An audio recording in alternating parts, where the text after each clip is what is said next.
എല്ലാവർക്കും നമസ്കാരം. വളരെ ദുഃഖകരമായിട്ടൊരു വാർത്ത കൂടി നിങ്ങളെ അറിയിക്കുകയാണ്. ഒരു ദിവസം തന്നെ പലതരത്തിലുള്ള മനസ്സിന് വിഷമകരമായിട്ടുള്ള വാർത്തകൾ അറിയിക്കേണ്ടി വരുമ്പോഴുള്ള ഞങ്ങളുടെ വിഷമം ആദ്യം മനസ്സിലാക്കുക. എന്തായിരുന്നാലും പരിയാരത്തൊരു ആക്സിഡൻറ്റ് നടന്ന് കിഴക്കേവിളയിൽ വർഗീസ് ഷാജി എന്ന് പറയുന്ന ചേട്ടൻ 53 വയസ്സ് മരണപ്പെട്ടിരിക്കുന്ന വിവരമാണ് അറിയിക്കാനുള്ളത്. വേളാങ്കണ്ണിമാത ബസ് വരുന്ന സമയത്ത് ഗാദിപ്പറമ്പ് എന്ന് പറഞ്ഞ സ്ഥലം, നായരങ്ങാടി സ്റ്റോപ്പിനും എലിഞ്ഞപ്പുറയ്ക്കും ഇടയിലുള്ള ഗാദിപ്പറമ്പ് എന്ന് പറഞ്ഞ സ്ഥലത്ത് വെച്ച് റോഡ് ക്രോസ് ചെയ്യുമ്പോഴാണ് ഷാജിയേട്ടൻ്റെ വേളാങ്കണ്ണിമാത ബസ് വന്ന് ഇടിക്കുന്നത്. ഏകദേശം 7 മണിയോട് കൂടിയിട്ടാണ് സംഭവം നടക്കുന്നത്. സെൻറ്റ് ജെയിംസ് ആശുപത്രിയിൽ എത്തിച്ചെങ്കിലും ഷാജിയേട്ടൻ മരിച്ചിരുന്നു.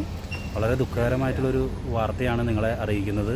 കിഴക്കേവിളയിൽ വർഗീസ് മകൻ ഷാജി 53 വയസ്സ്, അദ്ദേഹത്തിൻ്റെ ഭാര്യ മേഴ്സി, 2 മക്കളാണുള്ളത്, ഫെബിൻ, ഫെമി. സംസ്കാര വിവരങ്ങളും മറ്റു കാര്യങ്ങളും തീരുമാനിച്ചിട്ടില്ല. മൃതദേഹം ഇപ്പോൾ സെൻറ്റ് ജെയിംസ് ആശുപത്രിയിൽ നിന്ന് മോർച്ചറിയിലേക്ക് മാറ്റിയിരിക്കുകയാണ്.